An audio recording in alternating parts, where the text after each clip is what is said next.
ma jeceshahay ilaahay inuu ku jeclaado? ma jeceshahay ilaahay inuu raali uu kaa noqdo?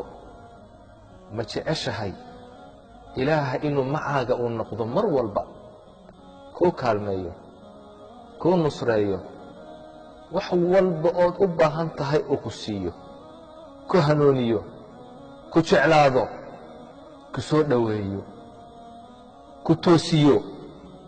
ma jeceshahay? haddaad jeceshahay 7 astaamaan kuu sheegi uu ilaahay kugu jeclaanayo, raalli kaaga noqonayo, aad ugu dhowaanaysid. waa 7 sifo inaad ku sugnaatid. sifada koobaad waa alixsaan, waa inaad fiicnaatid. hadalkaagu inuu fiicnaado, ficilkaagu inuu fiicnaado, cibaadadaadu inay fiicnaato. an tacbud allaha kaannaka taraah, inaad ilaahay u caabudid sidii qof arkayo oo kale. inay akhlaaqdaadu fiicnaato, sidaasuu ilaahay kuu jeclaanayaa. ilaahay waxau ihi waaxsinuu ina allaha yuxibu almuxsiniin. wanaagsanaada buu ilaahay yidhi, darajada alixsaan gaadha. ilaahay yuxibu wuxuu jecel yahay almuxsiniin, kuwa wanaagsan ayuu ilaahay jecel yahay. ilaahay waxa uu yidhi liladiina axsanuu alxusnaa waziyaada, kuwii wanaagsanaaday waxaa u sugnaaday alxusnaa, janna u sugnaatay, iyo waziyaada, iyo ziyaada u sugnaatay, janno iyo ziyaado. ziyaadadaasi waa annadaru ilaa wajhi illaah, waa wejiga ilaahay inay arkaan. ilaahaad caabudi jirta inaad aragtid, maxaa ka weyn, maxaa ka fiican? allahu akbar. sayidkeennii nebi ciise calayhi الsalaam waxa uu yidhi laysa alixsaanu an tuxsina ilaa man axsana ilayk. ixsaanku ma aha wanaaggu inaad wanaajisid qofkii ku wanaajiyey. tilka mukaafa'a, taa waxaa la yidhaahdaa wanaag oo qofkii u abaalgudday ayaa la yidhaahdaa. ixsaanku muxuu yahay? waxa uu yidhi an tuxsina ilaa man asaa'a ilayk, qofkii ku xumeeyey ood wanaajisid weeyaan. waa darajo sare. maxay ku gaadheen? inuu ilaahay raali uu ka noqdo, inuu ilaahay jeclaado, inay jannada galaan, inay ilaahay arkaan. maxay ku jeclaadeen kuwaas? ilaahay waxau ihi innahum kaanuu qabla dalika muxsiniin. waxay ahaayeen adduunka markay joogeen qaar wanaagsan bay ahaayeen, akhlaaqdooda iyo qowlkoogu uu wanaagsan yahay. idan sifada ugu horeeya, astaanta ugu horaysa waa inaad noqotid qof fiican. calaamadda labaad, astaanta labaad oo ilaahay kugu jeclaanayo, raalli kaaga noqonayo, waxa weeye attawba, inaad ilaahay u toobad keentid, mar walba ilaahay aad u noqotid.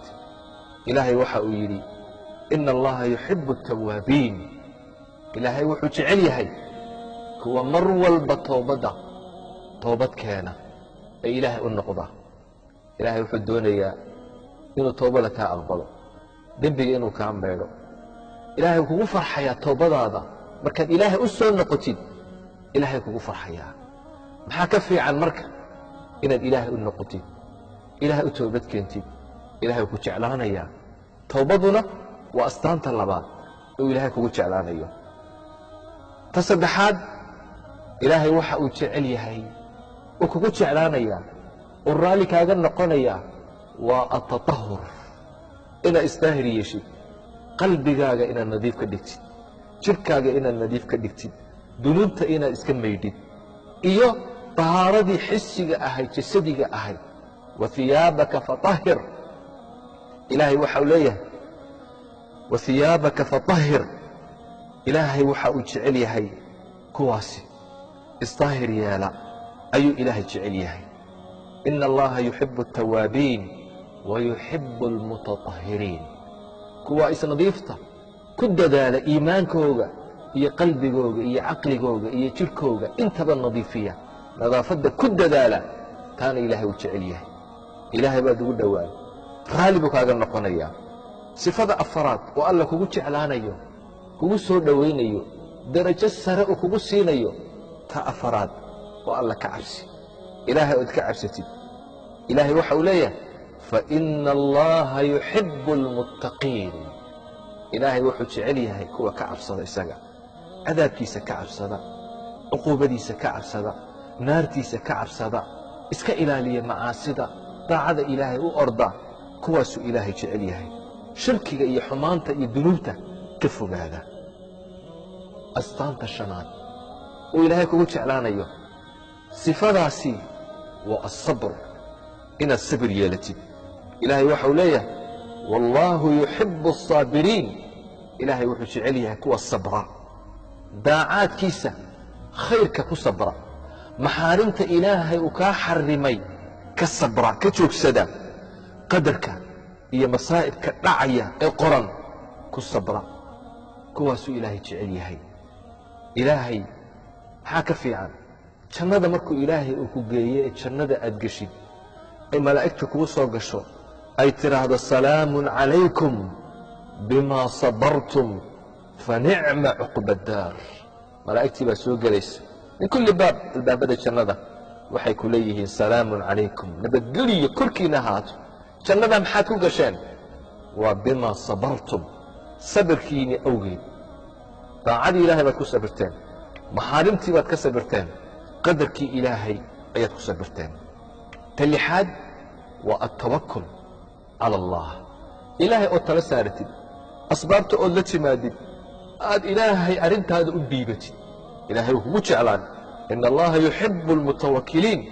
ilaahay wuxuu jecel yahay kuwa tala saarta arrintooda hagaajiya dabadeed dadaala ilna ilaahay tala saarta maaha asbaabta inaad ka tegtid oo tidhaahdid ilaahay ayaan tala saaranaya sababta la imo ilaahayna tala saaro acqilhaa watawakal tawakulkuna waa wuxuu ilaahay kugu jeclaanayo ilaahay muuna kugu fillayn ilaahay waxau hi alaysa allaahu bikaafin cabda ilaahay addoonkiisa muuna ku fillayn qofka ilaahay tala saarta ilaahay kugu filan yahay ta toddobaad waa cadaalad waa inaad la timaadid cadaaladda ilaahay uu jecel yahay awlaaddaada dhexdooda dadka dhexdooda naftaada xataa qofkani iyo adiga haddii aad isqabataan cadaalad yeela mar walba inaad cadaaladda aad ku dadaashid ilaahay waxau le ina allaha yuxibu almuqsitiin ilaahay wuxuu jecel yahay kuwa cadaaladda la yimaada cadaaladdan ku dadaalno